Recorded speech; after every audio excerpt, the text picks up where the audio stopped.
Welcome to Tripura Info News Update.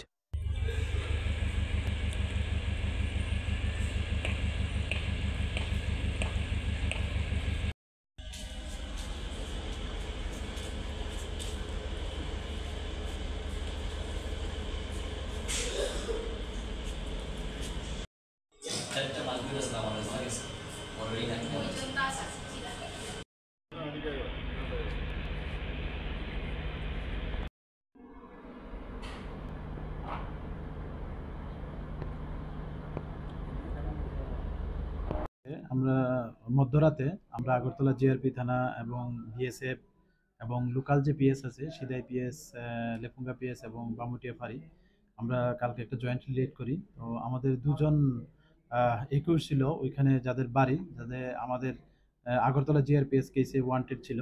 Actually তারা ওই যারা ইলিগেলিভাবে বাংলাদেশ ইন্ডিয়া বর্ডার ক্রস করে আমাদের আগরতলা রেস্টুরেন্টে যাওয়ার চেষ্টা করতো, আমরা যাদেরকে অ্যারেস্ট করতাম। তো এরকম মামলারই সূত্র ধরে আমরা গতকালকে দুজনকে গ্রেপ্তার করেছি। তো ওদের একজন হলো রাজধন সরকার, ওনার বাড়ি তালতলা ছেচুরিয়া, যা সিদাই থানার অন্তর্গত, এবং আরেকজন হলেন আকাশ রায়, উনি বামুটিয়া বুকজুরের, উনি লেফুঙ্গা থানার অন্তর্গত। তো আজকে আমরা ওনাদেরকে মহামান্য আদালতে প্রেরণ করছি এবং আমরা দেখছি আরও কিছু নাম বেরিয়ে এসছে, তারা কোর্টে স্বীকার করেছে। তো আমরা ওইগুলিও আমাদের যে সিস্টার এজেন্সি আছে আমরা ওইগুলি দিয়ে ভেরিফাই করছি, এবং যারাই এটার সঙ্গে যুক্ত আছে আমরা অবশ্যই তাদের আইনের আওতায় আনবো। গত জানুয়ারি মাসে এই বছরে কতজন বাংলাদেশি আটক করা হয়েছে?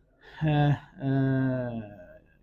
গত জানুয়ারি মাসে আমাদের আগরতলা রেল স্টেশনে আমরা যে জিআরপি থানা, আরপিএফ এবং বিএসএফ এবং আমাদের যে আরও সিস্টার এজেন্সি আছে, প্লাস যে লোকাল পিএস আছে, ওদের সহযোগিতায় আমরা বাংলাদেশি 9 জনকে আমরা অ্যারেস্ট করেছি, এবং 13 জন টাউট যারা তাদেরকে বিভিন্নভাবে বা আরও অন্যান্য মামলাতেও সাহায্য করেছে, এরকম 13 জনকে আমরা গ্রেপ্তার করেছি। এবং এটা থাকবে, জারি থাকবে, যারাই এটার সঙ্গে যুক্ত থাকবে আমরা অবশ্যই তাদের আইনের আওতায় আনবো। মূলত এরা কোন পথটা অবলম্বন করছে, যারা কোন পথ দিয়ে তারা আসছে?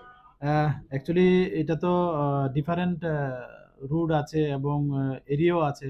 এদিকে মানে আমাদের এখানে তো ধরা পড়ছে একদম যে ওইদিকে সিদাই এবং ওইদিকে মানে ফেনী বর্ডার, যা বিলোনিয়া থানার অন্তর্গত, বা সাবরুম, মানে সব দিকে আছে। তো মোস্ট প্রবাবলি দেখা যাচ্ছে যে তারা মানে যে আমাদের যে যে রেল স্টেশনের যে কাছাকাছি বর্ডারগুলি, এগুলি তারা ইউজ করার চেষ্টা করছে আর কি, আমরা যা দেখছি।